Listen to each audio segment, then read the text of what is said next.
कोकणातील प्रत्येक अपडेट जाणून घेण्यासाठी आजच माझे कोकणच्या सोशल मीडिया प्लॅटफॉर्मला लाईक, फॉलो आणि सबस्क्राईब करा। रायगड जिल्ह्यातील महाड तालुक्यातील दासगाव येथे मध्यरात्री एका बंद हॉटेलला अचानक भीषण आग लागल्याची खळबळजनक घटना घडली आहे। संतोष सावंत यांच्या मालकीचं हे हॉटेल गेल्या अनेक वर्षांपासून बंद अवस्थेत होतं। मध्यरात्री अचानक आगीच्या ज्वाळा दिसू लागल्यानं आजूबाजूच्या परिसरात मोठ्या प्रमाणावर भीतीचं आणि दहशतीचं वातावरण निर्माण झालं। ही आग विझवण्यासाठी दासगावमधील स्थानिक ग्रामस्थांनी शर्थीचे प्रयत्न केले, मात्र हॉटेलमधील जुन्या लाकडी सामानामुळे आगीचा भडका अधिकच उडाला।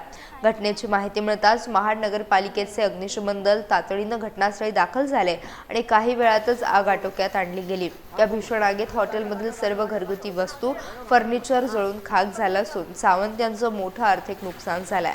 सुदैवानं या आगीत कोणतीही जीवितहानी झाली नाही। महाड तालुका पोलीस या प्रकरणाचा अधिक तपास करत असून आगीचं नेमकं कारण अद्याप स्पष्ट झालेलं नाही। घटनास्थळाचा पंचनामा करण्याचं काम वेगानं सुरू करण्यात आलंय।